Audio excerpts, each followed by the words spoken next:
yang diajarkan Nabi SAW. Oke. Di ini lafaz zikir ketika Nabi SAW suatu hari pulang dari masjid setelah waktu pagi, setelah dari subuh itu Nabi sudah di masjid dan tidak keluar masjid sampai selesai matahari terbit baru pulang. Dan ketika pulang ke rumah beliau menjumpai istrinya masih di atas sajadah. Kemudian Nabi menegur istrinya, apakah engkau berada di atas sajadah ini sejak tadi saat aku keluar? Istri beliau menyampaikan, benar ya Rasulullah, aku tadi berzikir sepanjang waktu hingga engkau datang ini. Kemudian Nabi menyampaikan, aku akan ajarkan kepadamu bacaan zikir yang bila engkau baca 3 kali, maka pahalanya akan menenggelamkan pahala zikir yang engkau baca dari subuh tadi sampai matahari terbit ini. Artinya ini direkomendasi Nabi juga sebagai lafaz zikir yang ganjarannya besar. Yang lafaz zikir ini subhanallah bihamdi adada khalqih wa ridha nafsih wa zinata arsyih wa midada kalimatih. Yang artinya maha suci Allah dari ketidaksempurnaan dan saya memujinya sebanyak jumlah makhluknya sesuai dengan kesenangan baiknya sama dengan berat arasnya dan sama dengan tinta yang dapat digunakan dalam merekam kata-kata untuk pujiannya. Hadis ini dari Imam Muslim. Baik, kita ulang lafaz zikir ini Bapak Ibu 3 kali ya. Kita bersama-sama. Bismillahirrahmanirrahim. Bismillahirrahmanirrahim. Subhanallah wa Wa bihamdihi bihamdihi adada ada khalqihi khalqihi wa wa ridha rida nafsihi nafsihi wa wa zinata zinata arsihi arsihi wa wa midada midada kalimatih. Subhanallah wa bihamdihi adada khalqihi wa wa ridha midada nafsihi wa wa zinata zinata arsihi arsihi wa wa midada midada kalimatih. kalimatih. Subhanallah wa bihamdihi adada khalqihi wa ridha nafsihi wa zinata arsihi wa midada kalimatih. Alhamdulillah, insyaallah dengan kita mengingat dan memuji Allah, Allah akan ingat kita dan akan melimpahkan kasih sayang dan keberkahan untuk kita semua. Amin ya Allah. Amin. Baik, Bapak Ibu sekalian, kita akan mulai saja kajian kita pagi hari ini. Insya Allah kita akan membahas satu tema sebagaimana yang telah disampaikan. Sambutlah kemurahan Allah atas karunia-Nya berupa amalan yang ganjarnya berlipat ganda.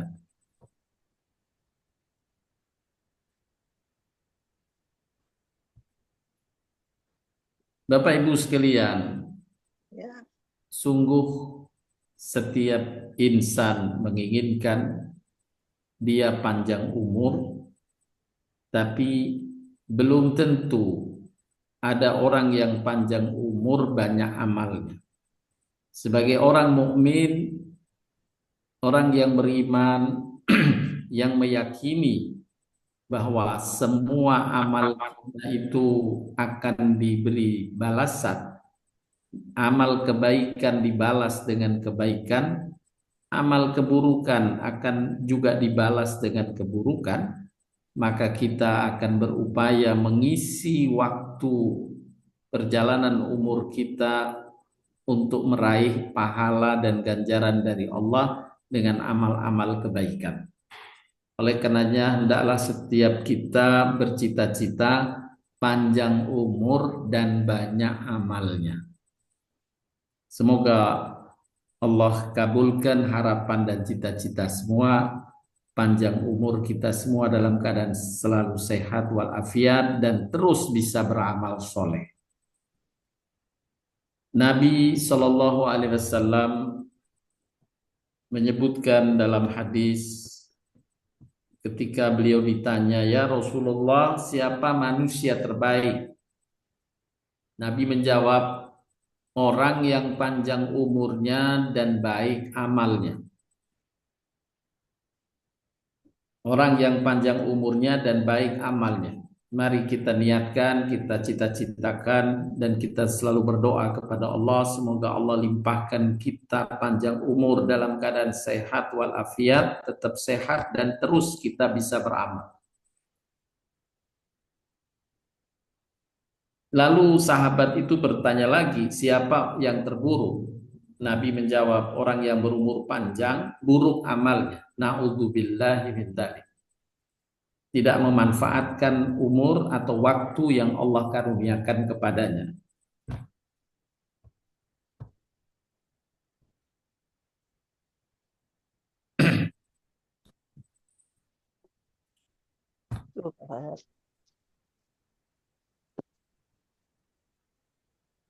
Selanjutnya, Bapak Ibu, oleh karenanya Allah Ta'ala mengingatkan kepada kita semua sebagai muslim agar memperhatikan upaya kita mengisi waktu kita, upaya kita mengisi umur kita. Jangan sampai sia-sia. Allah Ta'ala menyebutkan di dalam Al-Quran, mengingatkan kita semua tentang pentingnya waktu. Jangan sampai tersia-siakan, terlewatkan tanpa kita berinvestasi dengan amal kebaikan di dalamnya. Allah berfirman, A'udzubillahi minasyaitonirrajim, Bismillahirrahmanirrahim, wal asri innal insana lafi khusrin illa alladziina amanu wa 'amilus shalihati wa tawassaw bil haqqi wa tawassaw bis sabr. Demi waktu, Allah sengaja bersumpah dengan makhluknya yang namanya waktu, ciptaannya waktu ini.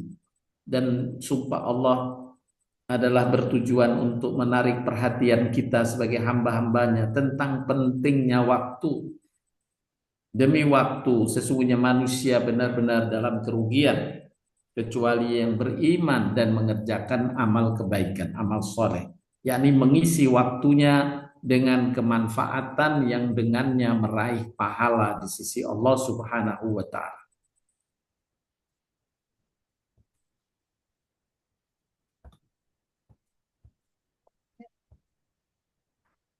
Sesungguhnya Bapak Ibu sekalian, waktu adalah modal dasar yang Allah karuniakan kepada hambanya. Oleh karenanya Allah akan menanyai manusia tentang modal yang Allah telah karuniakan ini. Kelak di akhirat, semua hamba akan ditanyakan 4 perkara. Akan ditanyai oleh Allah di hari kiamat kelak 4 perkara. Yang pertama, tentang umurnya, untuk apa ia habiskan. Umurnya untuk apa dia manfaatkan.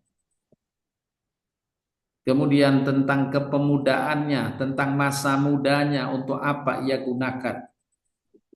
Tentang hartanya, untuk apa ia belanjakan. Dan tentang ilmunya, bagaimana ia amalkan. Dari 4 pertanyaan ini, yang pertama berkaitan dengan umur, berkaitan dengan waktu. Untuk apa kita lewatkan waktu yang Allah karuniakan kepada kita. Waktu adalah sumber daya penting untuk kita bisa menanam kebaikan, meraih pahala di sisi Allah Subhanahu wa Ta'ala. Jangan sampai terlewatnya waktu menjadi penyesalan. Dan Allah Subhanahu wa Ta'ala mengingatkan di dalam Al-Quran beberapa ayat tentang penyesalan saat orang di akhirat nanti. terkait dengan waktunya yang terlewatkan panjang saat hidup di dunia tapi tidak mendapatkan ganjaran atau pahala. Di antaranya dalam surat Ibrahim ayat ke-44, Allah Subhanahu wa taala berfirman, "Wa andirin nasa yauma ya'tihimul adzabu fayaqulul ladzina zalamu rabbana akhirna ila ajalin qarib nujib da'wataka wa nattabi'al rusul." Dan berikanlah peringatan kepada manusia terhadap hari yang pada waktu itu azab datang kepada mereka, maka berkatalah orang-orang zalim, "Ya Tuhan kami, kembalikanlah kami," yakni kembalikan ke dunia, "meskipun dalam waktu yang sedikit. Niscaya kami akan mematuhi seruanmu dan mengikuti Rasul," yakni akan beramal soleh sesuai yang Allah dan Rasulnya perintahkan. Karena selama hidupnya tersia-siakan amal kebaikan itu.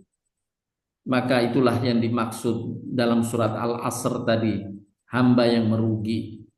Wal asri, demi waktu banyak manusia yang merugi terkait dengan sumber daya waktu yang dia tidak manfaatkan dengan sebaik-baiknya untuk merebut dan meraih pahala dari Allah untuk modal kehidupan dia di akhirat.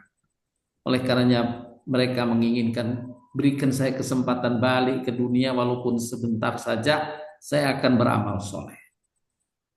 Maka hal ini sudah tidak mungkin bisa dilakukan.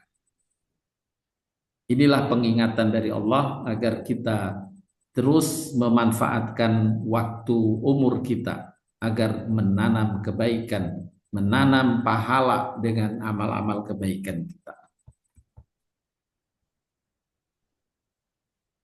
Islam mengajarkan kepada kita agar tidak menyia-nyiakan waktu. Karena menyia-nyiakan waktu sama halnya dengan menyia-nyiakan umur. Menyia-nyiakan umur sama halnya menyia-nyiakan hidup. Allah Ta'ala berfirman dalam surat Al-Mu'minun ayat 115 yang artinya, apakah kamu mengira bahwa sesungguhnya kami menjadikan kamu sia-sia saja dan kamu tidak dikembalikan kepada kami? Artinya, apa kamu mengira hidup di dunia ini sia-sia saja? Tidak, Allah pastikan setiap hamba yang hidup di muka bumi ini Allah akan kembali kepada Allah di akhirat. Apakah dia masuk surga atau di neraka? Hanya ada dua jalan. Wahadaina najdain. Aku tunjukkan kepada kalian dua jalan itu. Jalan ke surga dan jalan ke neraka. Hindari jalan ke neraka, raihlah dan upayakan sungguh-sungguh jalan ke surga. Maka hendaklah memanfaatkan waktu dalam kehidupan kita untuk meraih surganya Allah Subhanahu wa taala, yaitu dengan mengumpulkan amal atau pahala dari amal-amal kebaikan. Jangan sampai kemudian kelak kita termasuk golongan yang menyesal. Na'udzubillahi min dzalik. Kita harus upayakan Bapak Ibu, waktu bergulir seiring dengan makin bertambahnya pahala yang kita kumpulkan. Jangan sampai terlewat waktu pahala kita tidak bertambah, apalagi sampai berkurang. Na'udzubillahi min dzalik. Paling tidak jangan mengakhiri satu hari di mana jumlah total pahala kita sampai hari itu dibanding dengan jumlah total pahala kita sampai sehari sebelumnya lebih kecil. Rasulullah mengingatkan kita semua dalam sabdanya, barang siapa yang hari ini lebih baik dari hari kemarin, ia beruntung. Yang dimaksud lebih baik di sini akumulasi pahalanya. Kan pahala kita sejak dahulu dicatat sama Allah SWT. Dicatat dan diakumulasikan. Kalau akumulasi pahala kita hari ini lebih baik jumlahnya dari hari kemarin, maka itulah yang disebut Nabi orang yang beruntung. Barang siapa yang 2 harinya sama, akumulasi pahala hari ini dengan hari kemarin ternyata sama, tidak bertambah, maka ia tertipu. Dan barang siapa yang hari ini lebih buruk dari hari kemarin, maka ia celaka. Apa yang digambarkan oleh Nabi dalam sabdanya ini, saya coba ilustrasikan dalam tabel 3 kategori tadi. Hamba yang beruntung, hamba yang tertipu, hamba yang celaka. Hamba yang beruntung adalah bila sampai kemarin akumulasi pahala yang berhasil mereka kumpulkan, misalnya 1000 satuan pahala, kemudian bertambah waktu hari ini, dikaruniakan Allah waktu, kesempatan hidup dalam keadaan kita sehat walafiat hari ini, kita menambah atau orang tersebut menambah dengan amal kebaikan yang menyebabkan pahalanya bertambah, anggap saja 20 tambahan pahala. Maka di akhir hari tercatat akumulasi pahalanya menjadi 1020 satuan pahala. Inilah yang dimaksud dalam hadis tadi, hamba yang beruntung. Ada tambahan pahala dengan bertambahnya waktu.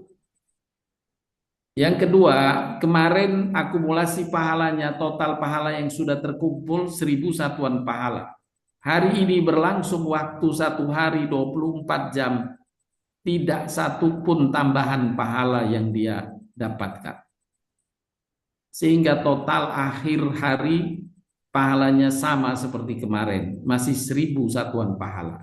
Ini dimaksud Nabi tertipu, karena dia telah menghabiskan sumber daya di hari itu, khususnya sumber daya waktu, tapi tidak menambah pahala. Maka hamba ini tertipu. Kemudian yang ketiga, kategori orang yang akumulasi pahalanya kemarin 1000 satuan pahala. Justru hari ini bertambah waktu, di samping sumber daya lain, malah tekor negatif 10 pahalanya. Ada dosa, kelebihan dosa yang menyebabkan total pahalanya berkurang, yang tadinya kemarin 1000, hari ini menjadi 990. Inilah yang dimaksud oleh Nabi dengan kriteria celaka. Saya kembali kepada hadis Nabi SAW tadi.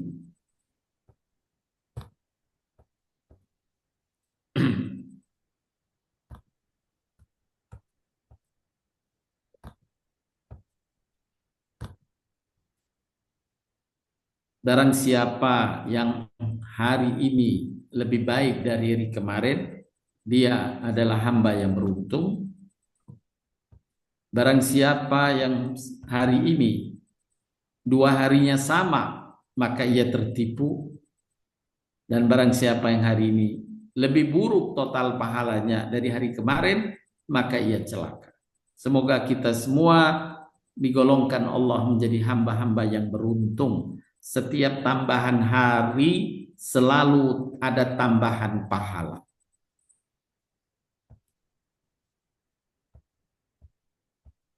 Selanjutnya, Bapak Ibu sekalian yang dirahmati dan diberkahi Allah SWT. Dengan apa yang Nabi sabdakan tadi, kita sebagai muslim harus mengetahui amal apa yang apabila dikerjakan lebih memberikan pahala besar. Sehingga kita berharap dalam waktu tertentu yang biasanya hanya meraih pahala 100 satuan pahala misalnya, dengan amal tertentu tersebut yang boleh jadi membutuhkan waktu yang sama, kita dapat memperoleh pahala berkali-kali lipat.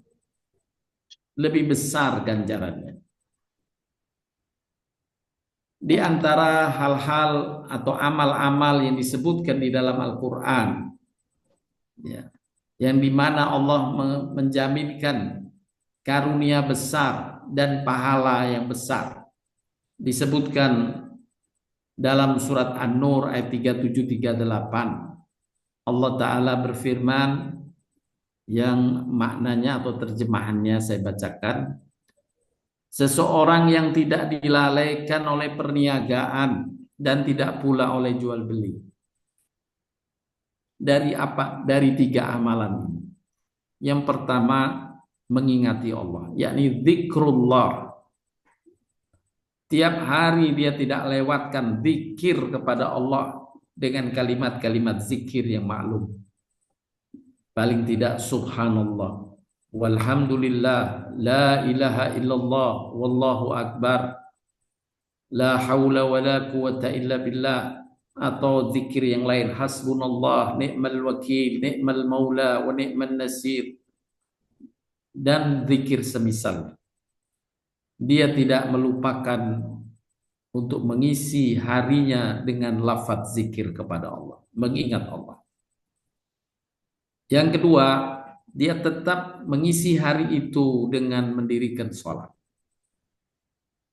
Dan yang ketiga, membayarkan zakat dalam hidupnya.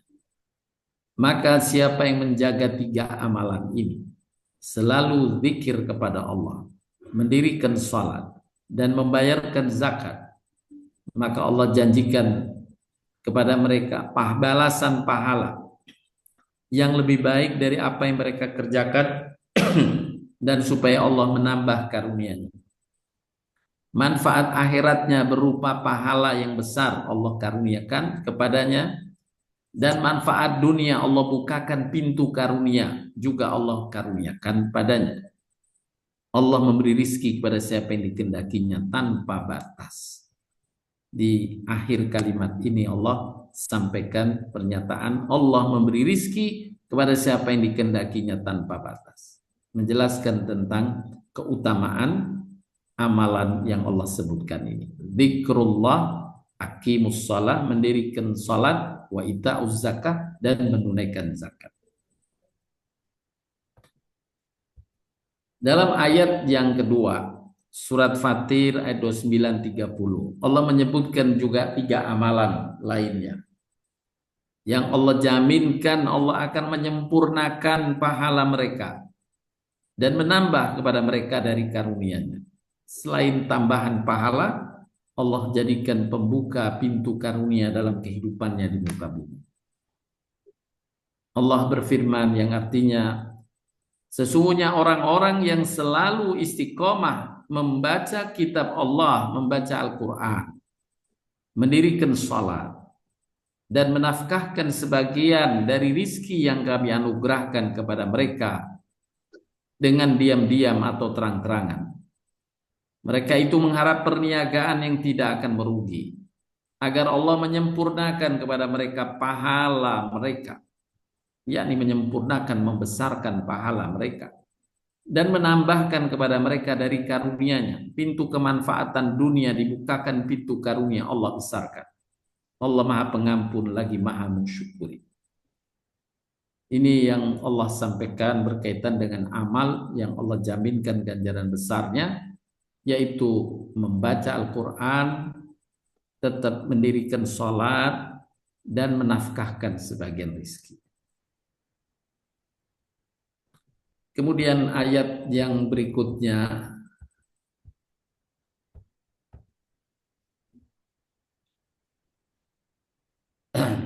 surat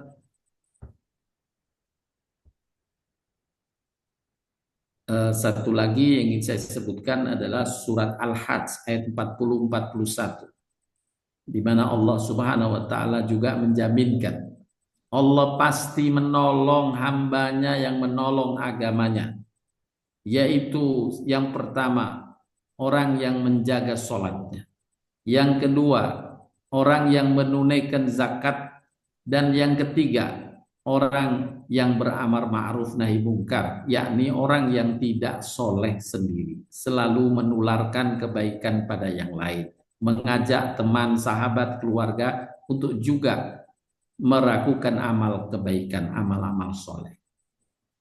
maka 3 amalan itu juga Allah jaminkan Allah pasti menolongnya dalam kehidupannya dan Allah membesarkan pahala. Bapak Ibu sekalian yang dirahmati Allah Subhanahu wa taala. Berkaitan dengan orang yang beramal dan berharap pahalanya, perlu diketahui ada 4 macam kategori. Yang pertama, beramal banyak dan berat-berat, tapi memperoleh pahala yang sedikit. Bahkan mungkin tidak mendapatkan pahala apa-apa. Ketika ia beramal dengan riya, ini sebagaimana disebutkan perumpamaan dalam Al-Quran, orang yang beramalnya riya walaupun berat, maka seperti tanah di atas batu yang licin, kemudian turun hujan, maka tanah itu akan terguyur hujan, batu itu akan licin kembali, tidak bertanah. Itulah jejak pahalanya dihapuskan oleh Allah Subhanahu wa taala. Kemudian yang kedua, beramal sedikit dan ringan, tapi memperoleh pahala yang sedikit. Ini satu yang lumrah. Kalau amalnya sedikit dan ringan lagi, maka pahalanya juga sedikit. Boleh jadi seperti itu yang lumrahnya. Yang ketiga, beramal banyak dan berat, dan dia memperoleh pahala yang banyak. Ini juga satu yang lumrah. Ya. Orang yang puasa Daud, tentu pahalanya besar. Dan karena berat juga dibanding puasa hanya Ayyamul Bid, hanya 3 hari setiap bulan. Kalau puasa Daud sehari puasa sehari tidak, sehari puasa sehari tidak, itu pahalanya tentu lebih besar dibanding puasa Ayyamul Bid. Nah, ini juga satu yang wajar. Yang keempat, beramal sedikit dan ringan sebenarnya, tetapi memperoleh pahala yang banyak, pahala yang besar. Tentu kita ingin meraihnya. Dan ini memang yang terbaik yang dikaruniakan Allah Subhanahu wa taala kepada hamba-hambanya yang beriman. Hendaklah menyambut kemudahan bonus besar dari Allah Subhanahu wa taala yang menyebutkan amal-amal tertentu dengan ganjaran yang besar. Inilah yang akan kita dalami dalam mungkin 1-2 3 pertemuan untuk membahas amal-amal yang disebutkan oleh dalil baik Al-Quran maupun hadis Nabi Shallallahu Alaihi Wasallam yang memberikan gambaran tentang besarnya pahala dan memotivasi kita untuk setelah mengetahuinya berupaya menjaga dan mengamalkannya. Amalnya ringan, tetapi Allah berikan bonus tentang pahalanya yang besar.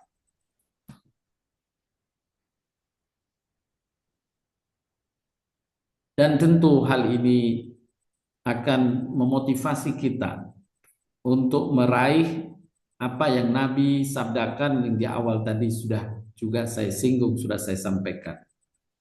Ketika Nabi ditanya, orang yang paling baik siapa ya Rasulullah? Nabi menjawab, orang yang terbaik di antara kamu adalah orang yang paling panjang umurnya di antara kamu dan paling baik amalnya. Terjaga keistiqomahan amal itu dalam mengisi waktu-waktu sepanjang umurnya.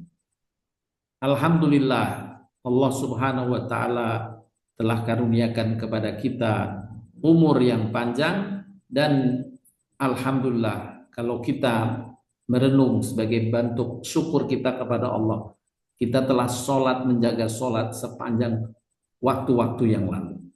Ini adalah karunia besar dari Allah. Sudah berapa tahun kita sholat setiap harinya, kita jaga 5 waktunya. Sudah berapa tahun kita puasa Ramadan, alhamdulillah. Dan sudah berapa tahun banyak kebaikan-kebaikan yang telah kita kerjakan. Insya Allah Allah mencatatnya dan memberikan ganjaran yang besar. Inilah yang kita harapkan. Kita dipanjangkan umur oleh Allah dan terus bisa tetap beramal, meraih pahala yang besar dari Allah Subhanahu wa taala. Tapi ada satu kiat yang menarik yang dikabarkan diantaranya oleh Imam Ibnu Rajab.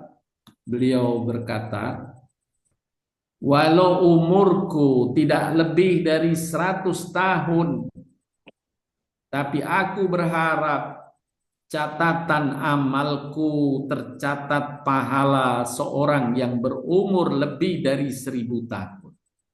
Nah, umurnya faktanya belum sampai 100 tahun. Tetapi catatan pahalanya seperti orang yang sudah melakukan amal soleh 1000 tahun lebih. Itu yang kita harapkan. Sebagaimana yang disampaikan Ibnu Rajab. Kemudian ditanyakan kepada beliau, bagaimana bisa? Ibnu Rajab menyampaikan salah satu dalilnya, sholat di masjidku, Masjid Nabawi, lebih baik daripada 1000 sholat di masjid lain. Kecuali Masjidil Haram, di mana sholat di Masjidil Haram lebih baik dari 100.000 sholat di tempat yang lain. Bapak Ibu sekalian yang dirahmati Allah SWT, kita bersyukur kepada Allah atas karunia Allah yang telah memberikan kesempatan kepada kita sholat di Masjidil Haram di antara, dan sholat di Masjid Nabawi. Sholat di Masjidil Haram, subuh kita sholat di sana, duhur, asar, maghrib, isya, 1 hari 5 waktu kita jaga sholat, maka pahalanya seperti kita mengerjakan sholat 100.000 hari. Untuk 1 hari pahalanya seperti mengerjakan sholat 100.000 hari. Kalau 4 hari saja, semisal kita umroh, mungkin 4 hari, 5 hari, 6 hari di Masjidil Haram, 4 hari saja kita jaga sholat di sana, berarti kita mendapatkan pahala seperti orang menjaga sholat setiap harinya selama 1095 tahun. Dari mana angka 1095 tahun? Dari 100.000 pahala yang dijanjikan, berarti 100.000 hari kalau kita jaga sholat 1 hari, dibagi 1 tahun ada 365 hari. 100.000 dibagi 365, itu sudah 373 tahun. Kemudian dikali 4 hari menjadi 1095 tahun. Subhanallah, inilah kiat yang hendaklah kita mengupayakan dan meraihnya dengan amal-amal yang pahalanya Allah lipat gandakan. Allah berikan bonus besar. Allah dengan kemurahannya membuka ruang ganjaran ini.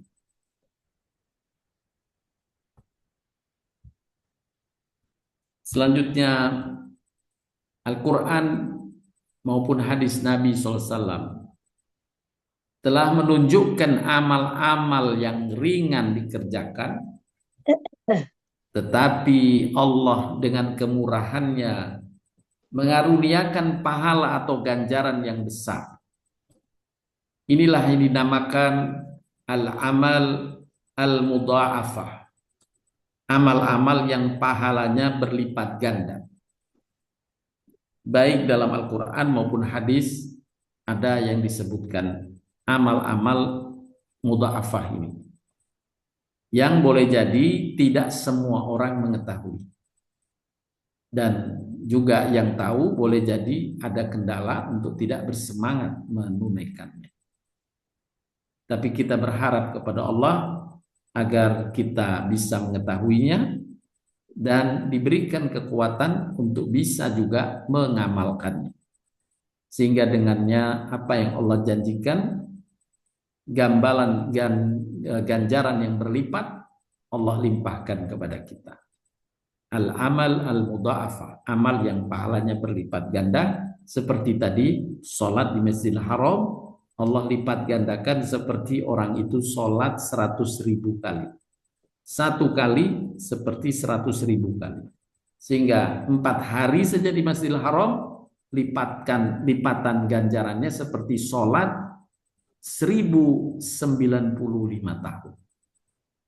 Tentu kita sebagaimana Imam Rajab menyampaikan, walau umurku tidak lebih dari 100 tahun, aku berharap catatan amalku, yakni pahala yang dicatatkan untukku, seperti orang yang berumur lebih dari 1000 tahun.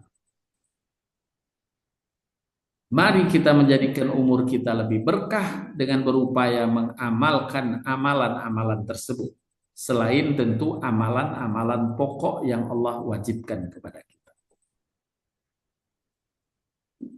Di sini kita akan bahas selanjutnya amal-amal yang disebut dengan amal al-mudha'afah tadi, yang berlipat ganda pahala. Beberapa amal dengan alokasi sumber daya yang ringan memperoleh pahala yang besar yang disebutkan baik dalam Al-Quran maupun hadis. Di antaranya yang pertama, amal di malam Lailatul Qadar. Lailatul Qadri khairun min alfi syahr.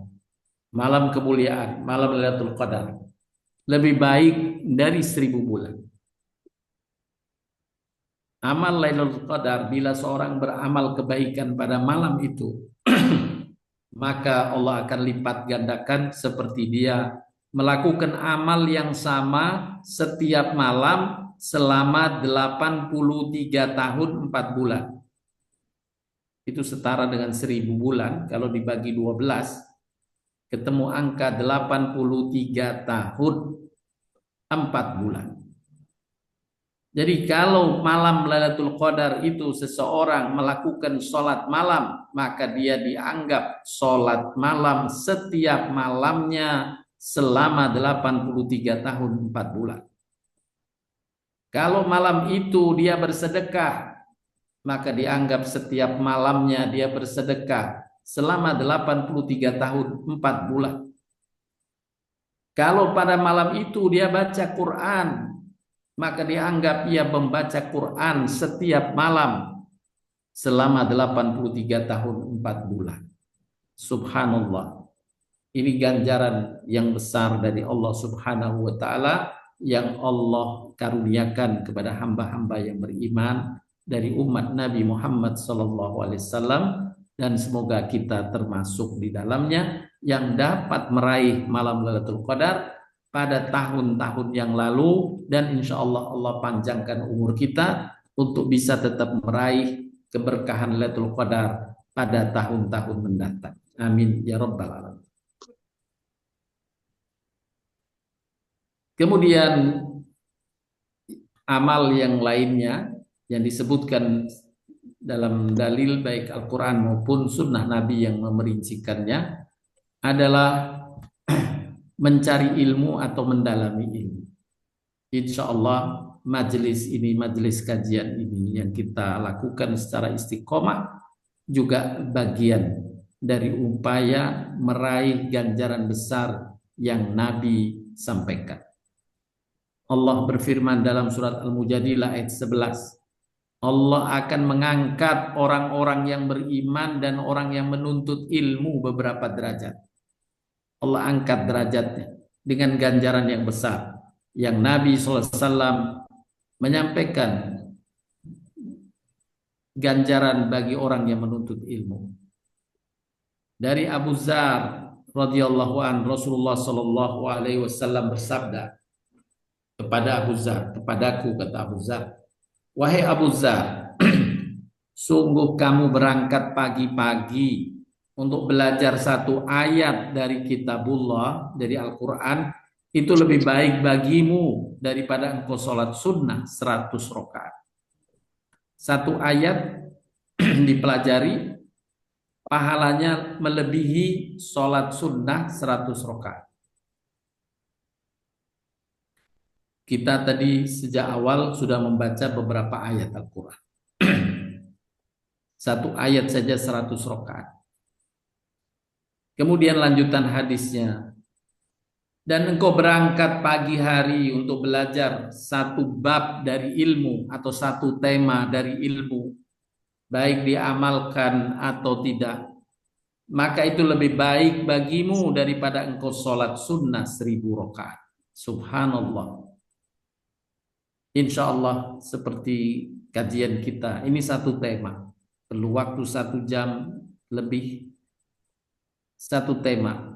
Maka pahalanya yang Nabi sampaikan lebih baik dari pahala sholat sunnah 1000 rakaat.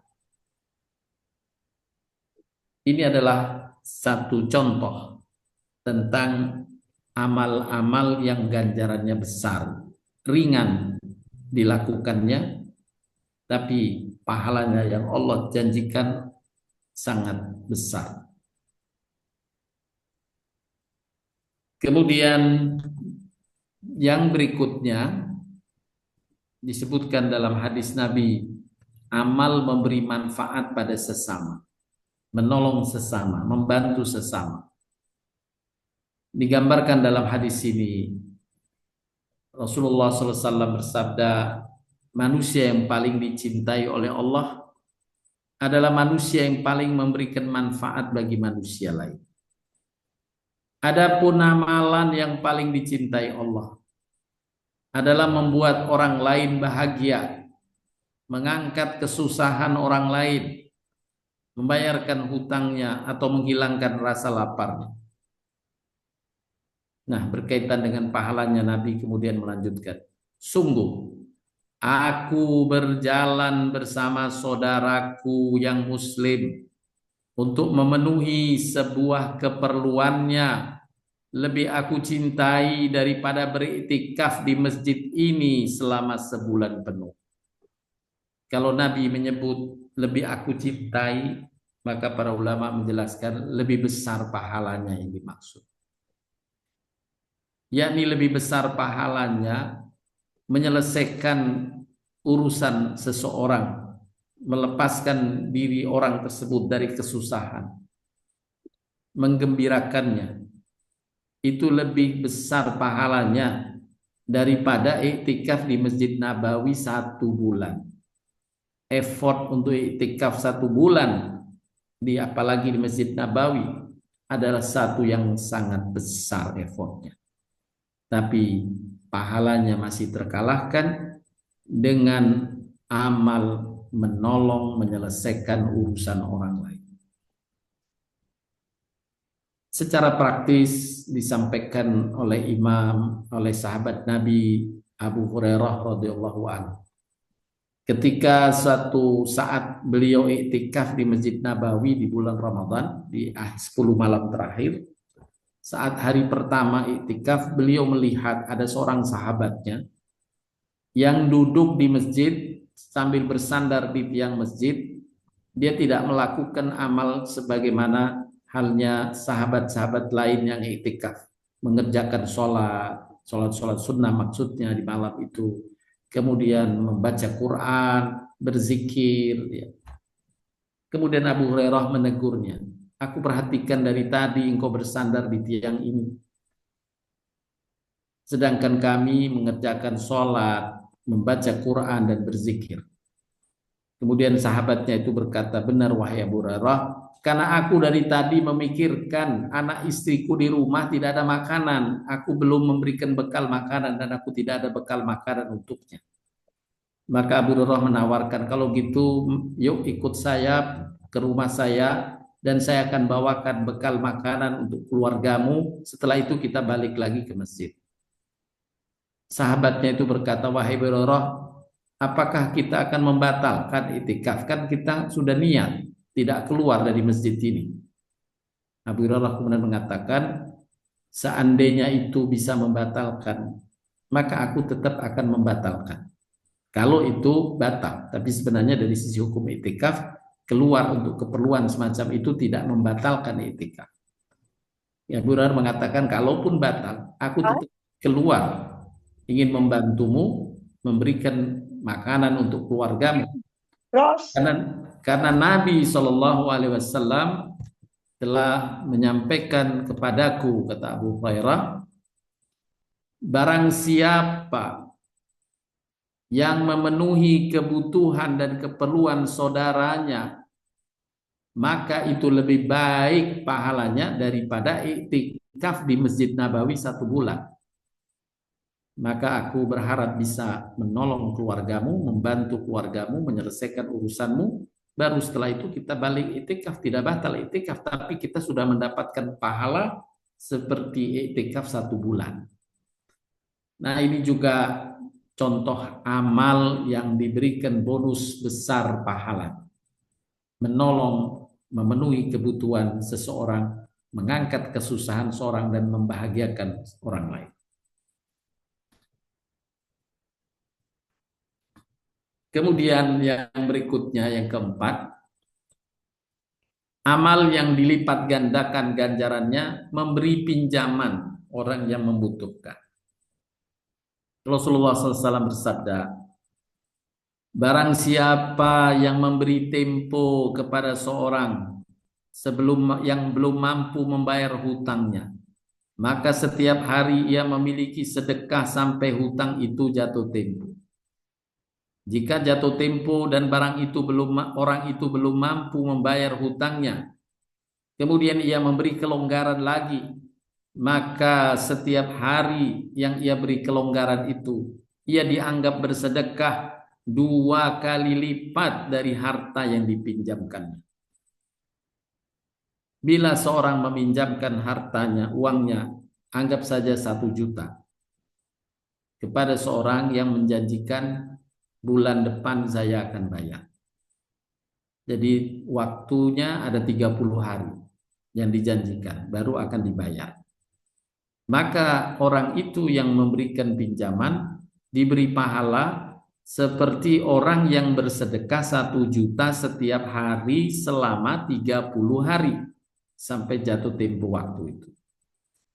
Bila di akhir bulan yang dia janjikan akan dibayar, ternyata dia meleset, dia sampaikan, saya tunda ya akhir bulan berikutnya. Berarti ada penundaan 30 hari.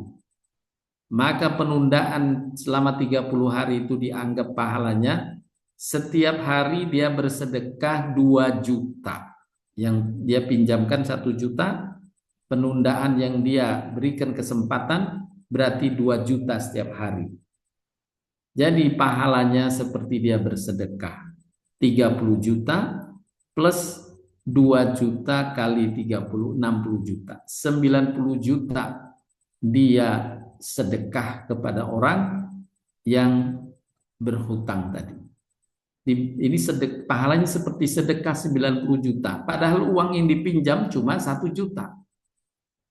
Inilah ganjaran besar yang Allah juga janjikan melalui hadis Nabi SAW untuk kita bisa membantu orang, mengupayakan bantuan itu dengan meminjamkan.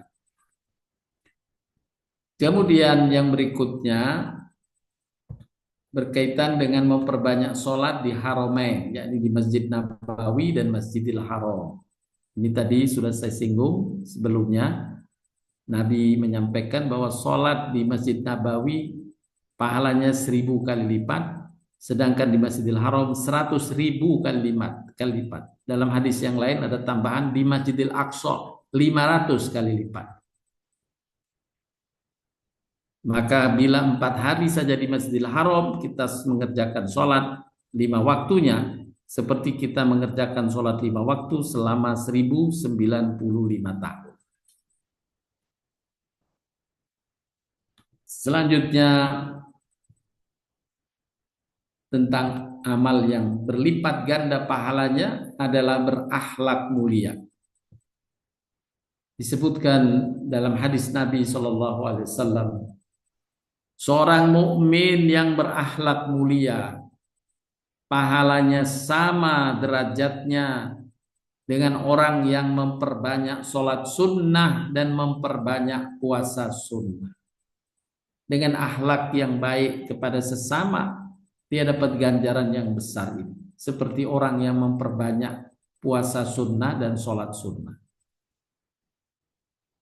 Dikuatkan dalam hadis yang kedua, seorang muslim yang berakhlak baik akan mendapatkan pahala derajatnya orang yang berpuasa sunnah, menegakkan sholat sunnah, dan membaca ayat-ayat Quran.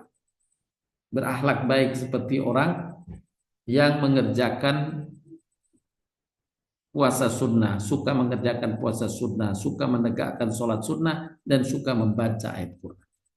Inilah ganjaran dengan akhlakul karimah, akhlak yang baik ketika bergaul dengan sesama.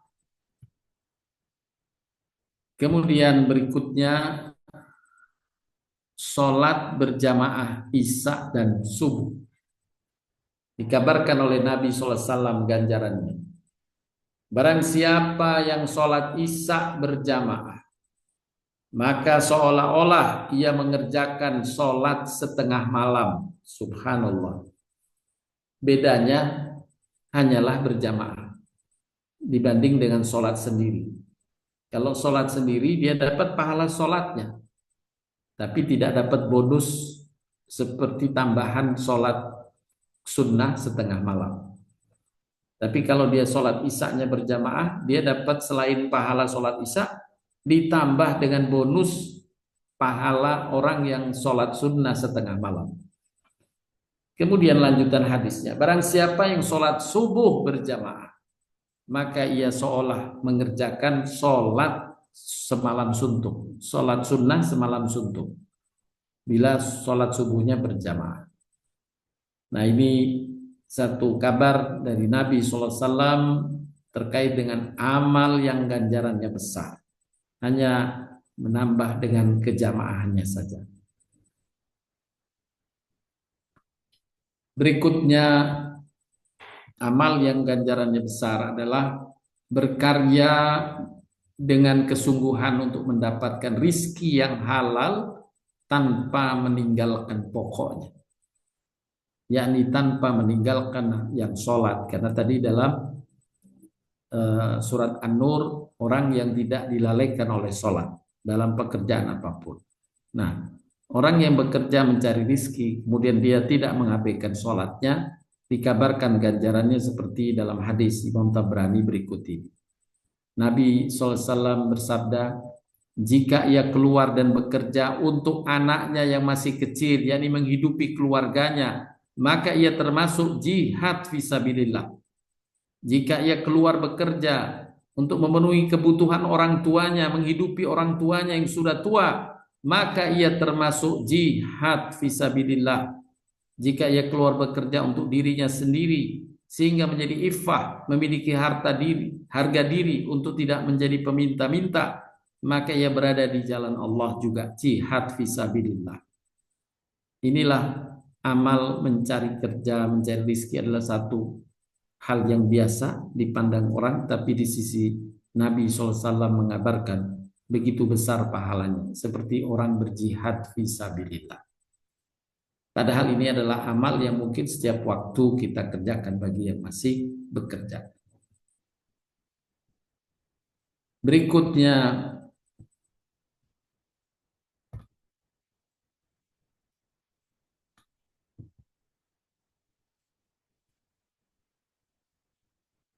adalah sholat duha.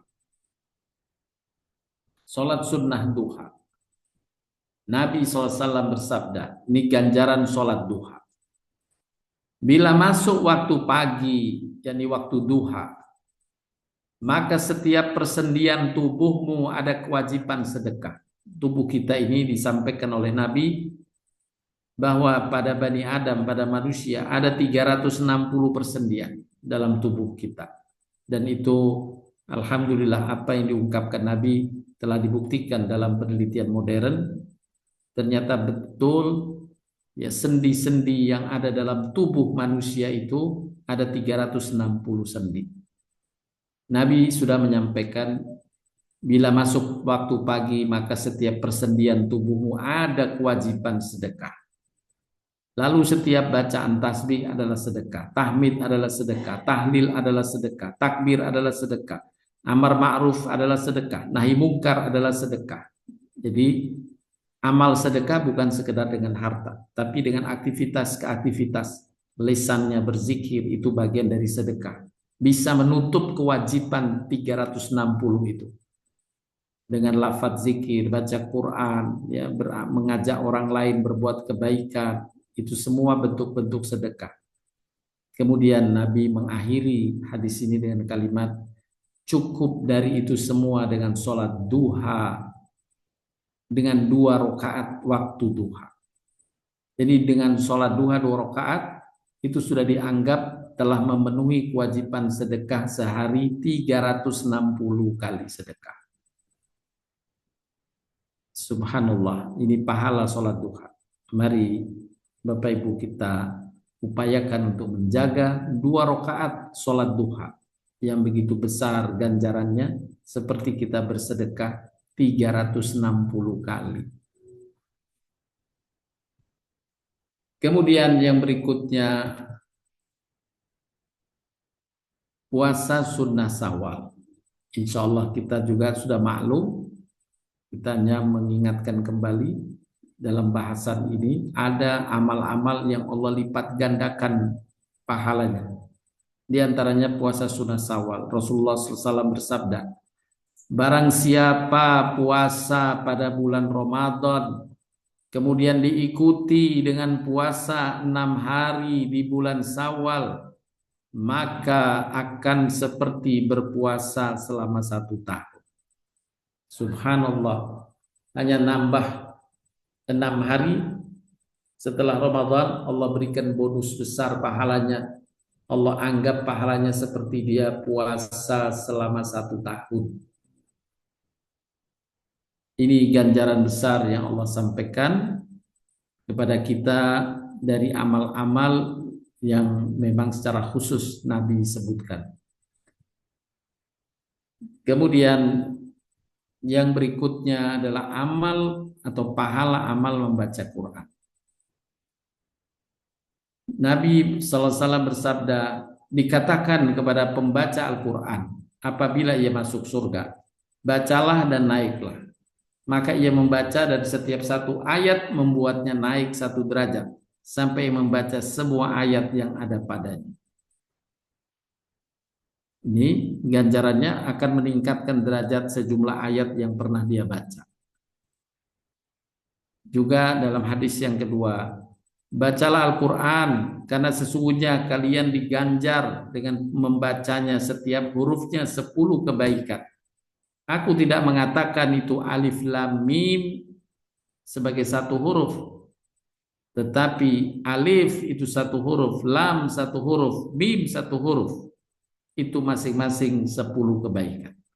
Kita bisa bayangkan kalau kita 1 halaman saja, sudah berapa huruf tersusunnya surat tersebut atau halaman tersebut. Itu ganjarannya 10 kali dari jumlah huruf. Inilah di antara gambaran pahala yang Allah siapkan bagi hambanya yang membaca Quran.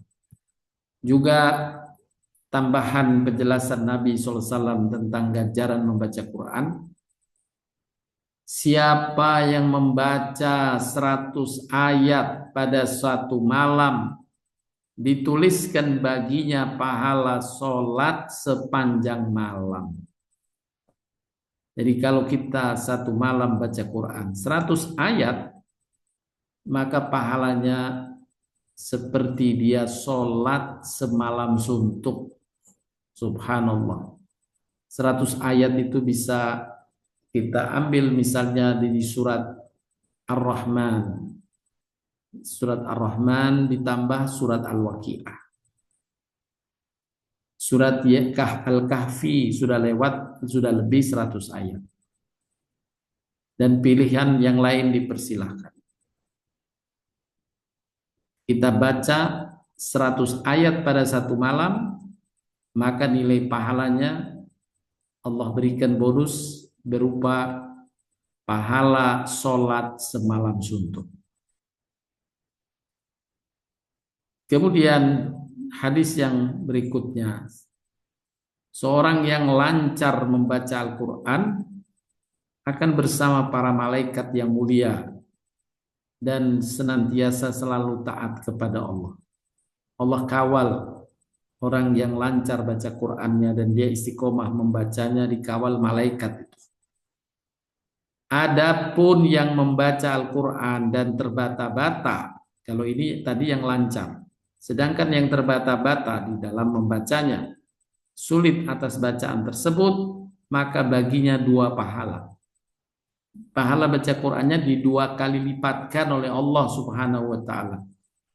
Tapi bagi yang lancar, selain dapat pahala baca Quran yang besar, dia mendapatkan kehormatan selalu dikawal malaikat.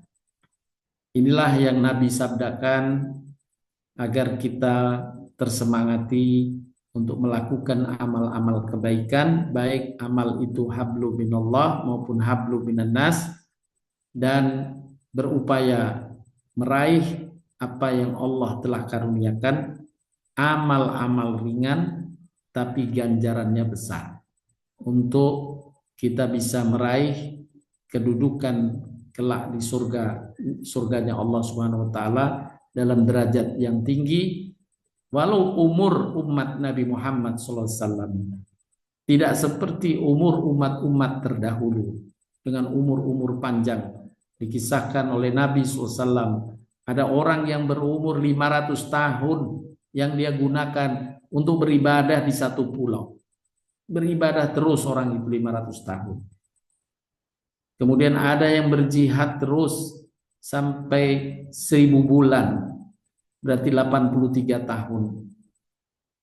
Mereka melakukan ibadah-ibadah yang besar dengan umurnya yang panjang. Tapi umat Nabi Muhammad seperti kita ini semua, memang Allah telah takdirkan umur kita tidak lebih dari 100 tahun. Berbeda dengan umat-umat terdahulu, sampai ada yang Nabi Nuh itu 950 tahun umurnya. Panjang-panjang umurnya. Sehingga kalau itu efektif dengan amal soleh, kita bisa bayangkan besarnya pahala mereka. Tapi kepada umat Nabi Muhammad SAW, Allah Ta'ala mengabarkan bonus-bonus besar, amal-amal ringan, berupa amal-amal ringan, tapi ganjarannya yang sangat besar. Sehingga seperti yang disampaikan Imam Ibnu Rajab tadi yang saya nukil, walau umurku tidak lebih dari 100 tahun, aku berharap catatan amalku tercatat amal kebaikan yang pahalanya seperti mengerjakan amal itu lebih dari 1000 tahun. Insya Allah dengan amal-amal yang telah disebutkan baik Al-Quran, dalam Al-Quran maupun hadis Nabi SAW ini, saya akan review kembali, yaitu amal pada malam-malam Lailatul Qadar. Kemudian menuntut ilmu, di mana dikabarkan satu tema seperti lebih melebihi pahala sholat sunnah 100 rakaat.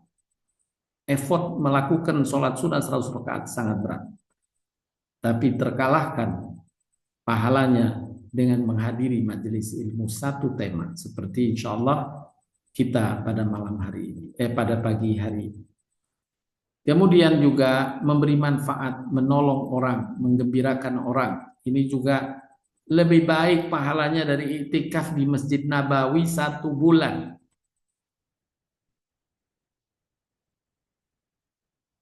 Kemudian meminjamkan uang untuk menutup keperluan seseorang, seperti bersedekah setiap hari sejumlah uang yang dipinjamkan, kalau itu masih dalam rangka jatuh tempo. Tapi kalau sudah lewat jatuh tempo, pahalanya 2 kali lipat sedekah setiap harinya.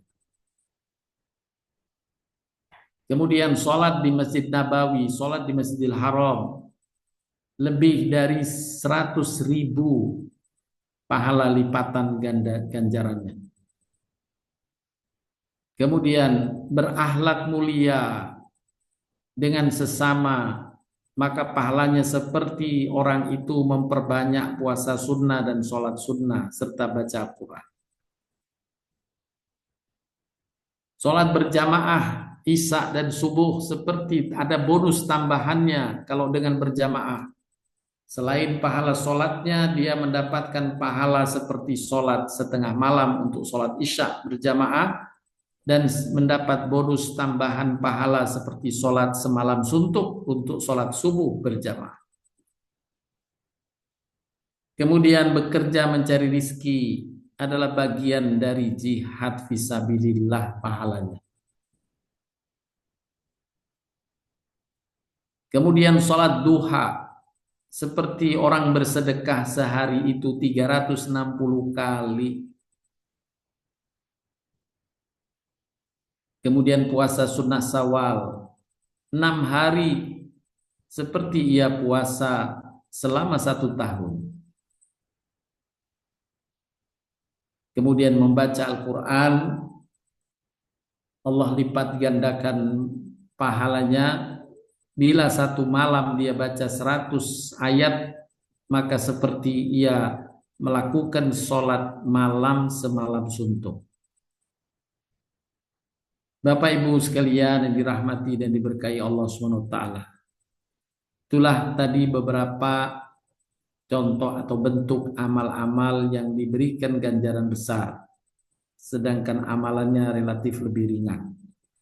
Mari kita sama-sama kita upayakan untuk kita raih. Insya Allah pada kajian yang berikutnya nanti kita akan lanjutkan pembahasan dalil-dalil terkait dengan amal-amal tersebut. Masih banyak atau beberapa amal-amal lain yang pahalanya Allah besarkan dengan effort amalan yang lebih ringan tadi. Semoga Allah panjangkan umur kita dalam kebaikan dan keberkahan beramal, dan kita selalu dapat mempergunakan kesempatan untuk meraih pahala yang berlipat ganda ini. Insya Allah kita akan lanjutkan dengan bentuk atau penjelasan amal-amal berikutnya. Demikian Bapak Ibu sekalian yang dapat disampaikan pada kesempatan kajian pagi hari ini. Kita sudah membahas ada 11 amalan yang disebutkan baik dalam Al-Quran tadi dan beberapa dalam hadis Nabi SAW yang ganjarannya dibesarkan oleh Allah Ta'ala, padahal amalnya sendiri relatif lebih ringan. Seperti halnya tadi berakhlak mulia, kemudian menuntut ilmu lebih besar pahalanya daripada sholat sunnah 1000 rakaat. Mudah-mudahan apa yang kita sampaikan, yang kita kaji pada hari ini memberi motivasi kuat bagi kita untuk menegakkan kembali amal-amal tersebut dalam rangka kita terus meningkatkan pengumpulan pahala kita di sisi Allah Subhanahu wa taala, sehingga tidak akan terlewat 1 hari kecuali kita tergolong hamba yang beruntung. Tambahan pahalanya lebih besar terus setiap harinya bertambah akumulasi pahalanya. Demikian, terima kasih atas perhatiannya. Bila ada yang ingin didiskusikan atau ditanyakan, dipersilahkan. Silakan Bapak Ibu.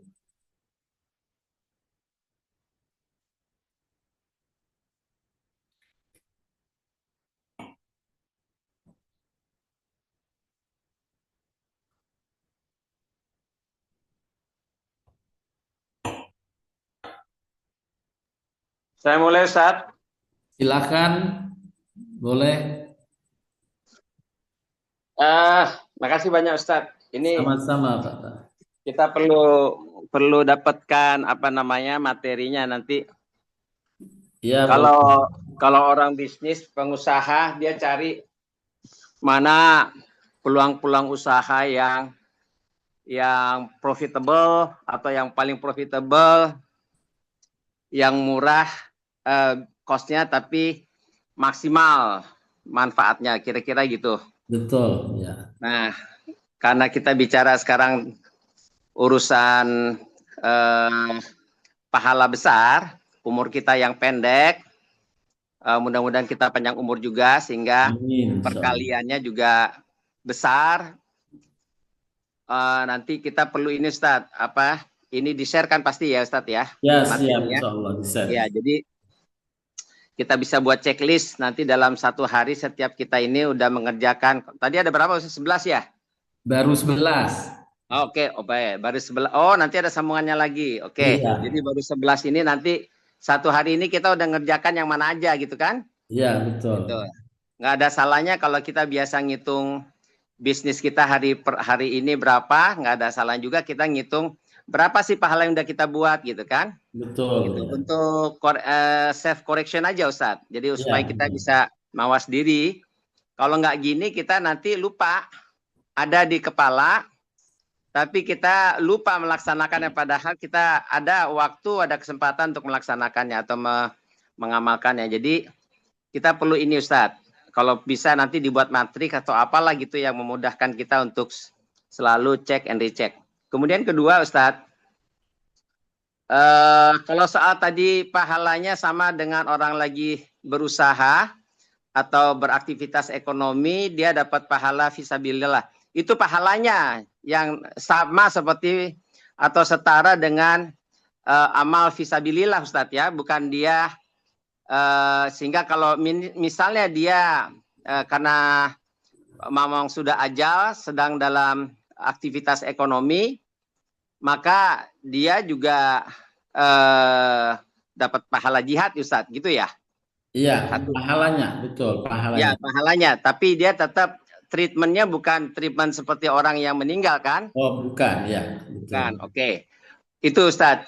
Oke, kemudian ketiga, sholat berjamaah pada saat sholat isya dan sholat subuh tadi Ustadz, itu kan luar biasa. Ya.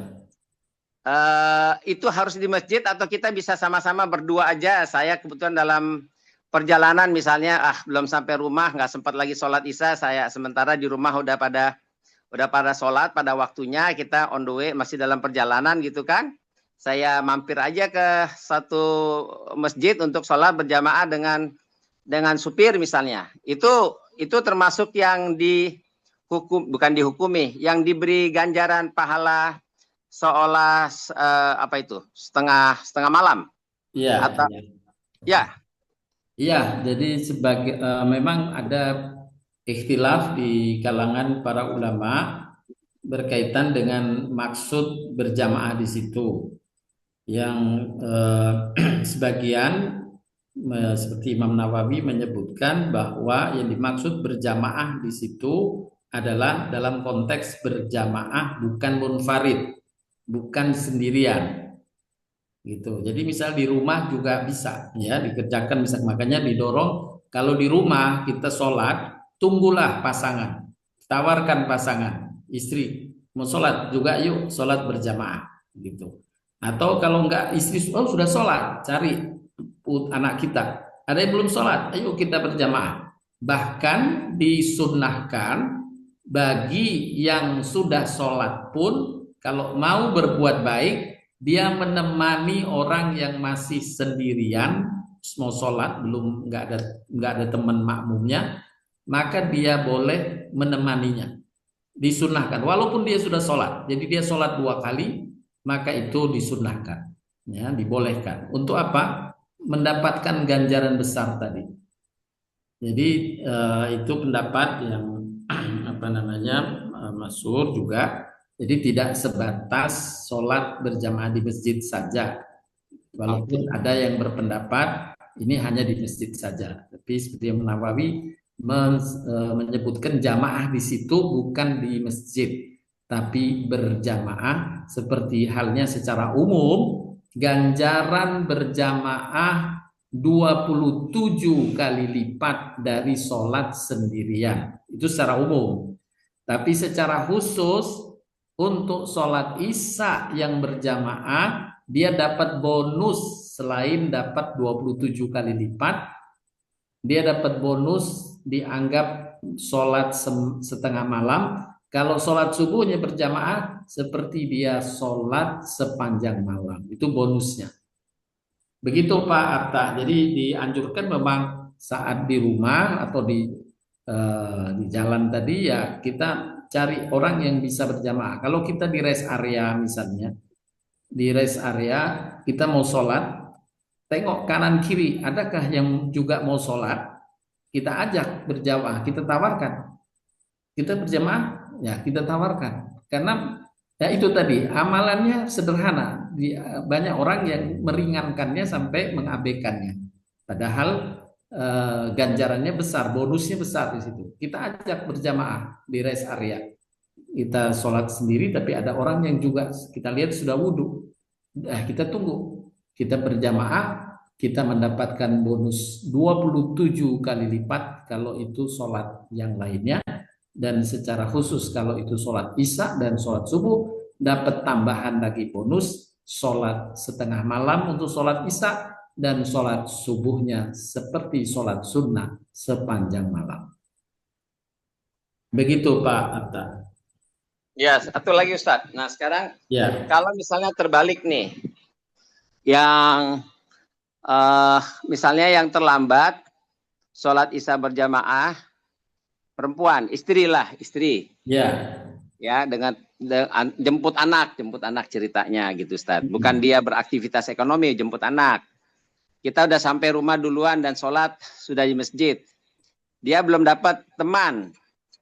Imamnya tetap saya kan Ustaz ya? Oh iya, tetap. Oke. Ya.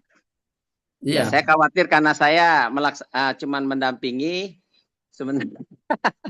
Ini saya dipukul istri saya bilang benar, saya tanya ini supaya ada kepastian. Secara fikih mesti ditanya. Iya. Baik, Ustaz. Ya kita yang imam.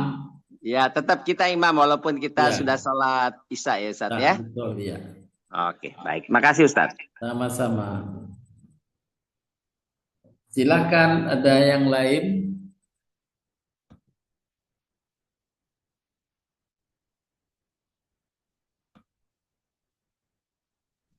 Ya Pak Ustadz, Assalamualaikum. Waalaikumsalam warahmatullahi wabarakatuh. Silahkan Bu Sulis.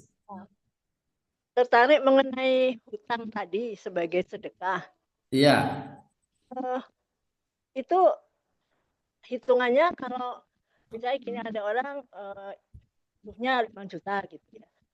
Tapi kita cuma punyanya 2 juta gitu ya. Iya. Sudah dianggap bersedekah? Atau harus sesuai kebutuhannya? Oh enggak, sejumlah uang yang kita pinjamkan. Baik. Ya, jadi sini barang siapa yang memberi tempo kepada seorang yang belum membayar hutang, maka setiap hari ia memiliki sedekah sampai hutang itu jatuh tempo. Jadi misalnya dia orang berhutang pinjemnya mau 2 juta, tapi kita bisa menyediakannya 1 juta. Bagaimana kalau 1 juta dari saya? Dia nggak apa-apa, ya berarti kita meminjamkan 1 juta. Kalau orang itu akan membayarnya 1 bulan, maka pahalanya seperti kita bersedekah 1 juta setiap hari sampai jatuh tempo itu 30 hari itu. Tapi misalnya pas akhir yang dijanjikan untuk bayar, dia menyampaikan, mohon maaf saya belum bisa membayar sekarang. Saya tunda akhir bulan nanti ya, berarti ditunda lagi 1 bulan.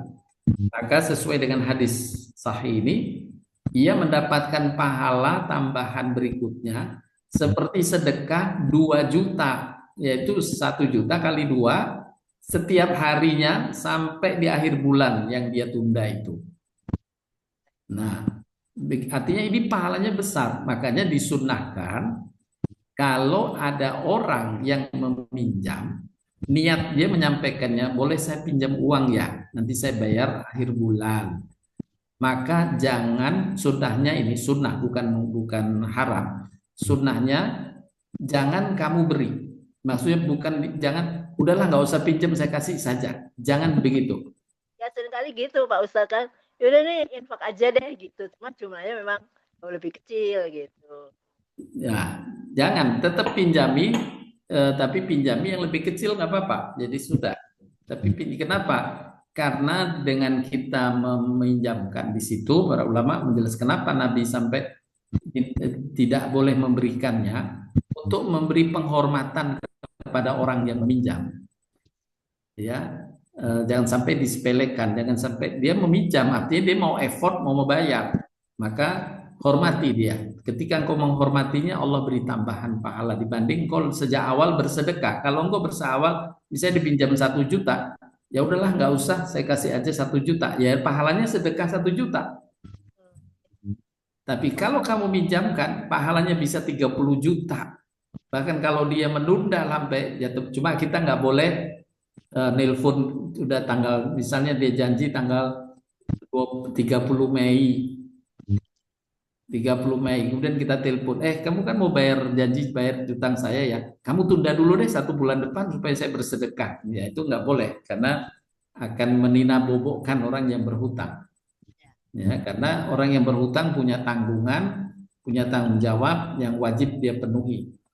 Ya, hutang itu seperti ringan, tapi Allah memberi perhatian secara khusus dengan jumlah ayat dalam Al-Quran yang terpanjang adalah masalah hutang. Itu kan effort besar dari Allah menjelaskan hutang sampai menuliskannya satu ayat yang panjang, surat Al-Baqarah 282. Artinya kewajibannya sangat besar untuk memenuhi hutang itu. Oleh karenanya bagi yang menghutangkan dapat pahala besar juga. Begitu Bu Sulis. Terima kasih Pak Ustadz. Sama-sama.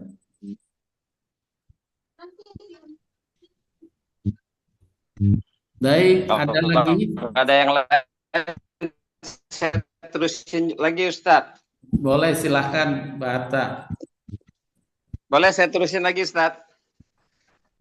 Boleh, boleh. Silakan Pak Atta. Halo, silakan. Terputus Pak Atta.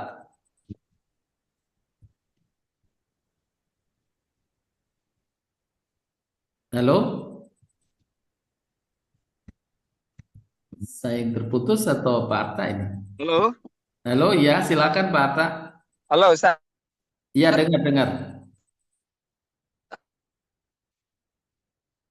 Halo?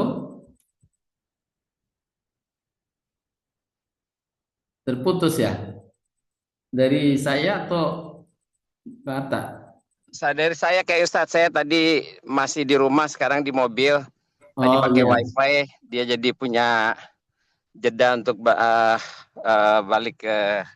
Iya, sekarang sudah kedengaran. Silakan Pak Atta. Ya Ustadz, jadi itu kita perlu ingatkan Ustadz ya. Jadi mereka yang berhutang itu kita biarin aja sehingga dia akan menjadi multiplier efek ke kita seperti Ustadz sebut tadi, atau kita dengan syarat harus mengingatkan yang bersangkutan ketika memang dia memang minta kerelaannya kita, baru itu amal yang multiplier efek itu yang baru kita dapatkan. Itu satu. Ya, kedua, saya jawab dulu. Iya, jadi halo? diingatkan Pak. Oh, harus ya. Jadi ada ikhtiar kita sehingga ada komunikasi yang dibangun, ada satu transaksi yang memang terjadi dan kita dapatkan manfaatnya di situ. Betul, gitu Ustaz ya. Iya. Jadi nggak otomatis. Wah, saya perlu ingatkan tuh yang banyak belum menyelesaikan, nggak dapat pahala gitu. Jadi nggak dapat. Kalau saya diemin aja saya nggak dapat dong ya. Karena kalau kita mendiamkan, membiarkan mereka dalam dosa malah. Oh gitu. Karena kalau tidak memenuhi janji membayar hutang kan dosa. Ya. Oke. Dia punya kemampuan untuk bayar, tapi dia tidak memenuhi janjinya, dia berdosa. Kan surat Al-Baqarah, tunaikanlah amanat-amanat dan hutang, memenuhi janji termasuk amanat itu. Jadi kita mengingatkan agar orang tidak berbuat dosa tadi. Begitu Pak. Oke, jadi kita harus ada inisiatif mengingatkan sehingga layak mendapatkan apresiasi dari Allah. Oke, satu. Kemudian kedua, kalau sekarang yang ada orang yang berhutangnya kepada perusahaan, yang dapat pahala orang owner perusahaan atau gimana Ustaz? Iya, pemilik perusahaan. yang dapat pahalanya, ya. Gitu ya, Iya, iya, hak kepada yang pemilik. ya. Oh, oke. Baik, makasih Ustaz. Sama-sama. Masih Assalamualaikum ada? Pak Silakan Farhat. Bu Masih boleh Nina. satu pertanyaan? Silakan Bu Nina, Masya Allah. Ya. Pak, mau tanya, kalau kita nyumbang untuk korban banjir misalnya atau pembangunan masjid gitu, uh, itu kan apakah boleh dikategorikan sebagai zakat? Karena saya pikir kalau yang korban banjir dia juga kan udah nggak punya apa-apa ya, walaupun asalnya dia mungkin punya kerjaan atau apa.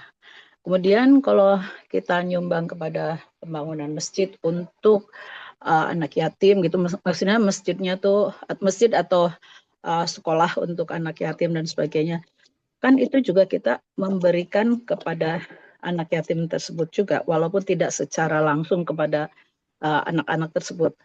Apakah boleh demikian, Pak? Terima kasih, Pak Farhan. Baik, terima kasih Bu Nina. Ya, ini pertanyaannya berkait dengan asnaf zakat, ya, asnaf Ya. zakat. Nah, ada fakir miskin, ada orang yang berhutang, ada fisabilillah, ada ibnu sabil, ada 8 itu asnaf zakat. Nah, pertanyaan tadi, apakah boleh untuk korban banjir? Maka kita klasifikasikan untuk korban banjir. Kalau yang dimaksud korban banjir di desa-desa, itu di kampung-kampung, memang insya Allah dia masuk kategori fakir miskin, gitu ya. Tapi kalau korban banjirnya, misalnya, maaf, di mana gitu, jalan utama, ya. Oh iya. Nah, tentu artinya sejak awal kita sudah bisa menetapkan bahwa walaupun jadi korban banjir, memang rumahnya kena banjir gitu, tapi sebenarnya termasuk rumah yang mewah gitu, yang artinya Bukan tidak. Pak, maksudnya yang di perkampungan di Mataram itu loh Pak. Iya, kalau itu masuk kategori Maksudnya, fakir miskinnya masuk, ya, insya Allah, ya. Jadi Ya. itu bisa masuk asnaf zakat tadi. Di desa-desa itu masuk. Kemudian yang kedua berkaitan dengan anak yatim, ya. Kalau sebenarnya rumah-rumah yatim itu sudah masuk kategori fakir miskin. Jadi anak yatimnya kan memang apa namanya, dia bagian orang yang memang sudah masuk asnaf zakat, walaupun di antara para ulama menyebutkan bahwa yatim itu tidak dimasukkan secara khusus dalam asnaf zakat dalam rangka kita menjaga kehormatannya. Jaga kehormatannya, artinya tapi dia disuruh kita memperhatikannya, seperti dalam surat ara'aital ladzi yukadzibu biddin fadzalika alladzi yad'ul yatim. Jadi di antara amal yang bisa menggugurkan mendustakan agama itu adalah menghardik anak yatim. Jadi harus memelihara anak yatim itu termasuk keutamaan setelah kerabat. Ya. Tapi kalau dia masuk kategori keluarganya miskin, ya itu bisa kena masuk kategori asnaf juga sebagai fakir miskinnya. Begitu Bu. Artinya dikategorikan fakir miskinnya, bukan yatimnya, karena boleh jadi dia yatim tapi putra dari, misalnya putra dari orang yang kaya ya, enggak lah ya Pak ya. gitu ya. Jadi bukan yatimnya tapi fakir miskinnya. Iya baik. Iya Pak. Jadi boleh nggak usah langsung ke yang bersangkutan, tapi ada pembangunan yang memang ditujukan untuk mereka gitu, boleh ya Pak? Boleh, ya. Boleh. Ya. Terima kasih Pak Farhan. Ya, sama-sama Bu Dina. Baik, masih ada lagi Bu Tuti, silahkan. Ya Pak Ustadz, Assalamualaikum. Waalaikumsalam warahmatullahi wabarakatuh. Ada yang sedikit mengganjal kembali lagi mengenai memberikan pinjaman bagi yang membutuhkan nih Pak Ustadz. Ya. Kita niat kita untuk beramal. Misalnya orang yang kita pinjamkan itu ketika bukan waktu jatuh orang tempo yang kita pinjamkan Bu ya. Ya, Yang kita pinjamkan uang tuh kita lihat kemampuannya belum bisa bayar, terus kita bilang ya udah kita kasih waktu jatuh tempo, tambah Ya. lagi gitu.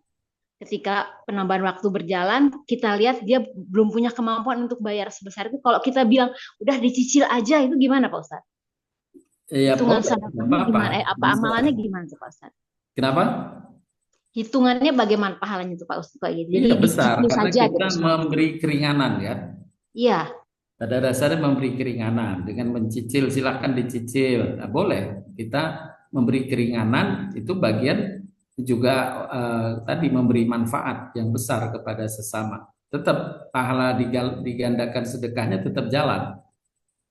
perhitungan penggandaannya ini jadi kayak matematik. Tapi saya penasaran aja Pak Ustadz, Ya, perhitungan artinya penggandaannya itu jadi gimana ya gini, Pak Ustadz kalau kayak gitu? misalnya hutangnya 100 juta. Ya, Kemudian kita beri kelonggaran untuk nyicil, dia bayar ya, 100.000 dulu. ya. Ya, maka yang dihitung sedekahnya 900. Heeh. Yang masih terhutang kan? Ya. Tapi dengan cicilan itu, dengan membuka cicilan, kita berarti meringankan dia, ya, meringankan dapat pahala tambahan meringankannya. Oh, oh begitu. Gitu. Matematiknya gimana itu kalau kayak gitu ya? Karena ada Karena saya gabungan lihat, amal di situ. Amal karena hutang saya yang lihat masih kemampuan untuk bayar dicicil, penuhnya tuh amal nggak hutang bisa yang masih mungkin belum Pak. dibayar dengan Heeh, amal hutang yang diringankan dengan cicilan. Itu tambahan iya. pahala lagi. Heeh.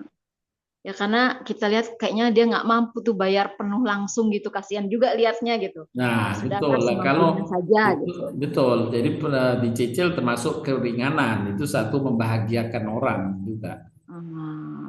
Oke, kalau misalnya sampai suatu kondisi sudah kita kasih waktu, tambahan waktu, Mhm. kita kasih keringanan tuh silahkan dicicil aja, tapi kita tahu kondisinya yang sangat berat gitu, Iya. Nah, di nggak situ mungkin dia bayar. Nah berarti itu kalau kita sampai kira-kira membebaskan. kita melukai hati dia nggak kalau kita bilang ya udahlah kalau gitu nggak usah bayar gitu kan Pak Ustadz bilang kita harus hargai dia juga. Gimana tuh Pak Ustadz? Nah, begini, kita bebaskan dengan menggembirakan.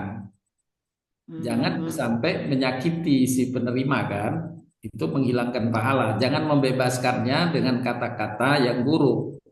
Oh Ya, gitu. dengan kata-kata, ya udahlah, udah saya bebasin kamu. Udah ngomel-ngomel semuanya. Hilang pahalanya. Oh, Karena jadi tetap Allah harus. berfirman mengingatkan kita, kalau kamu bersedekah, menolong orang, jangan sampai dengan kata-kata yang menyakiti si penerima. Oke, oke, oke. Gitu. Ya Pak Jadi Ustadz, paham, Pak ya Ustadz. sudah, justru kita kasih kabar gembira saja. Oke. Oh, apa namanya, sudahlah daripada kepikiran terus hutang itu, udahlah saya bebaskan deh. Mudah-mudahan jadi amal soleh bagi kita, mohon doanya saja. Nah sudah gitu. Dia akan gembira dan mendoakan kita, insya Allah ganjarannya sangat besar. Nah, kalau ada satu kondisi lagi Pak Ustadz, kita udah kasih keringanan waktu, kemudian akhirnya kita bilang ya udah nggak usah dibayar lah gitu. Tapi ada juga orang yang mungkin harga dirinya tinggal, enggak pokoknya nanti saya akan bayar. Nah, itu tapi nggak bayar-bayar juga, itu gimana jadinya tuh Pak Ustadz kalau kayak gitu? Ya kan kita Sementara sudah kita ini kan kita kita juga sudah udah capek meniat. ngingetin kan Pak Ustadz bilang kita harus mengingatkan. Sementara Ya. sebagai yang kita males udah ngingetin lagi gitu. Sementara dia pasti saya bayar, dia tetap merasa nggak mau gitu. Saya bilang ini gengsi atau gimana ya, jadi bingung juga sayanya. Nggak usah Gimana Pak bingung, Ustadz? Bu. Tinggal ya karena kita sudah mengikhlaskan, ya terserah dia. Ya, terserah dia. Jadi itu Sudah. urusan dia udah ya Pak ya. Iya, yang penting sudah kita ikhlaskan, selesai. Sudah kita seolah-olah sudah memberikannya, jadi kita nggak berpusing. Toh, kalaupun dia belum tetap bertahan tidak bayar, karena kita sudah niat ikhlaskan, insya Allah sebenarnya dia sudah tidak berdosa dari sisi pembayaran hutangnya, karena sudah kita ikhlas, gitu kan? Oke, jadi kita pun juga nggak berkewajiban lagi mengingatkan gitu ya Pak Ustadz? Enggak, karena sudah selesai urusannya. Cuma bahwa dia mau tetap membayar, ya persilahkan aja effort dia bagaimana. Oh, jadi tinggal dianya aja. Kadang-kadang kan saya merasa kalau orang berhutang tuh saya wajib ingatkan gitu loh. Betul, diingatkan Bisa paham Pak kalau Ustadz kalau gitu.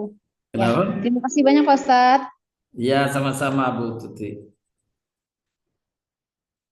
Baik, Bapak Ibu sekalian, sepertinya kita sudahi saja kajian kita siang hari ini. Mudah-mudahan bermanfaat dan kita berdoa kepada Allah Subhanahu wa taala, semoga Allah mengaruniakan kita waktu di mana kita bisa memanfaatkan waktu-waktu kita untuk beramal soleh, dan amal soleh selain yang pokok adalah amal-amal soleh yang Allah dan Rasul-Nya sampaikan bonus ganjarannya yang besar ini.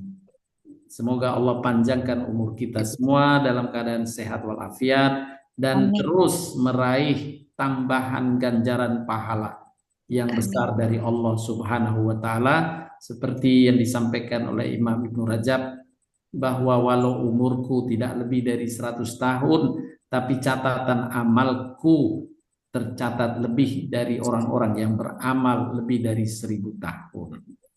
Demikian, semoga Allah karuniakan kesehatan untuk kita semuanya. Wabillahi taufiq wal hidayah. Subhanakallahumma wa bihamdika asyhadu an la ilaha illa anta astaghfiruka wa atubu ilaik. Assalamualaikum warahmatullahi wabarakatuh. Waalaikumsalam.